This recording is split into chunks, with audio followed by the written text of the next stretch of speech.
Hello, everyone. Welcome back to Little English Corner. My name is Ross. And I'm Rachel. We're very happy that you're here with us today. If this is your first time listening to our podcast, welcome. Little English Corner is a friendly place where English learners can practice listening and learn useful vocabulary through simple and natural conversations. Our podcast is designed especially for beginner and intermediate English learners. We try to speak slowly and clearly so that you can follow the conversation comfortably. You can listen while relaxing, walking, cooking, or commuting to work. Learning English a little every day can help you improve step by step. If you enjoy this podcast, please subscribe to Little English Corner. And don't forget to share this podcast with your friends so they can learn English with us too. All right, Rachel, what are we talking about today? Today we are talking about an important idea in life and language, cause and effect. Cause and effect help us understand why things happen and what results they create. Exactly. Understanding cause and effect helps us explain problems, decisions, and outcomes. Rachel, let's begin with the word cause. A cause is the reason something happens. For example, pollution can cause damage to the environment. And misunderstandings can cause confusion in communication. Sometimes certain actions cause a problem. Yes, poor planning can cause many difficulties. In serious situations, accidents may even cause death. That's why understanding causes is very important. Rachel, sometimes events cause an uproar. That means people react strongly with anger or protest. For example, unfair decisions can cause public outrage. Sometimes people say there is cause for concern.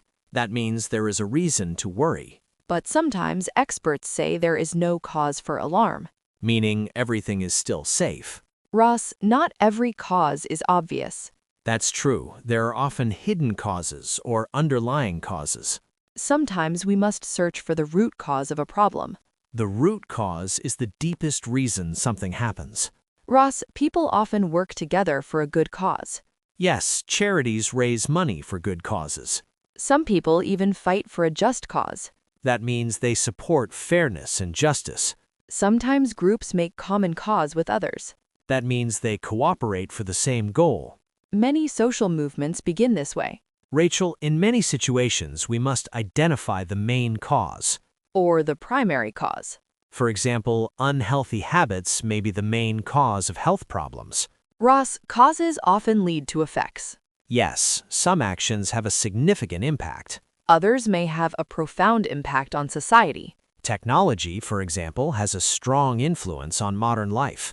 Ross, some people are people of influence. That means they have power to influence decisions. Leaders often exercise their influence on society. Rachel, not every effect is strong. That's right. Some actions have a powerful effect. Others have minimal effects. Or even negligible effects. Rachel, some actions have beneficial effects. For example, exercise has a beneficial effect on health. Education also promotes personal growth. However, some actions create adverse effects. Smoking, for example, can cause serious health problems. These problems are often called ill effects. Rachel, effects can appear quickly or slowly. Yes, there are short-term effects and long-term effects. Short-term effects happen quickly. Long-term effects may appear after many years. Actions usually produce results. And sometimes we get results after hard work. The results may be positive or negative. Ross, laws can also influence results. Yes, governments often put new laws into effect. When a law comes into effect, people must follow it. Rachel, technology also changes over time. Some inventions come into use. But older technologies eventually go out of use. Ross, sometimes outcomes are predictable. Yes, we say it stands to reason. That means something is logically true. Actions also bring consequences. People may face the consequences of their decisions. Sometimes they must suffer the consequences. Eventually, every situation leads to a final result. Sometimes the result is inevitable. Other times, we hope for the desired result. Cause and effect help us understand how the world works.